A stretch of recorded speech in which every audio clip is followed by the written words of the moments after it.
स्वामी समर्थ. सिद्धकुंजिका स्तोत्र. शिव उवाच. शृणु देवी प्रवक्ष्यामि कुंजिका स्तोत्रम् उत्तमम्.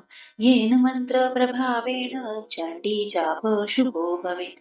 न कवचं नार्गला स्तोत्रम् कीलकं न रहस्यकम् न सूक्तं नापि ध्यानं च न नास्यो न च वार्चनम्. कुंजिका पाठमात्रेण दुर्गा पाठफलं लभेत्. अतिगुह्यतरं देवी देवानाम् अपि दुर्लभम्. गोपनीयं प्रयत्नेन स्वयोनिरिव पार्वती. वारणं मोहनं वशं स्तम्भोच्चाटनादिकं. पाठमात्रेण संसिद्धे कुञ्जिका स्तोत्रमुत्तमम्. अथ मन्त्र.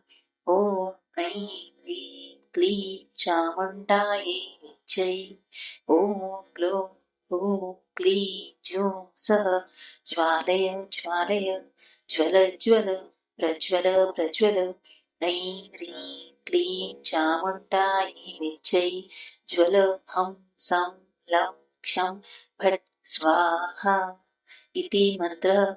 नमस्ते रुद्ररूपिण्यै नमस्ते मधुमर्दिनि नमः कैटभारिण्यै नमस्ते महिषार्दिनि नमस्ते शुभहस्त्रै च निशुम्भासुरघातिनि. जाग्रतं हि महादेवी जपं सिद्धं कुरुष्व मे. ऐङ्कारी सृष्टिरूपायै ह्रीङ्कारी प्रतिपालिका क्लीङ्कारी कामरूपिण्यै बीजरूपे नमोऽस्तु ते.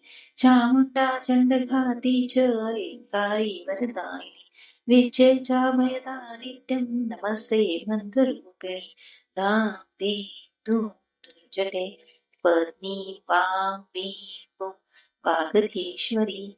क्रां क्रीं क्रूं कालिका देवी. शां शीं शूं मे शुभं कुरु. ॐ हौं होंकारूपिणी. जं जं जं जंबनादिनी. व्रां प्रीं प्रूं भैरवी भद्रे भवान्यै ते नमो नमः. अं कं छं टं तं पं यं शं वीं दूं ऐं पीं हां क्षं. दिजाग्रं दिजाग्रं त्रोटय त्रोटय दीप्तं कुरु कुरु स्वाहा. पां पीं पुं पार्वती पूर्णा. कां कीं खूं केजरी तथा. सां सीं सूं सप्तशती देव्या मन्त्रसिद्धिं कुरुष्व मे. इदं तु कुञ्जिका स्तोत्रम् मत्तजागर्दितवे. अभक्तेनैव दातव्यं गोपितं रक्ष पार्वती. यस्तु कुञ्जिकया देवी हीनां सप्तशती पठेत् न तस्य जायते सिद्धिरन्यैरुक्तं तथा. इति श्री रुद्रयामले गौरीतन्त्रे शिवपार्वती संवादे कुञ्जिका स्तोत्रं सम्पूर्णम्. ॐ तत्सत्. श्री स्वामी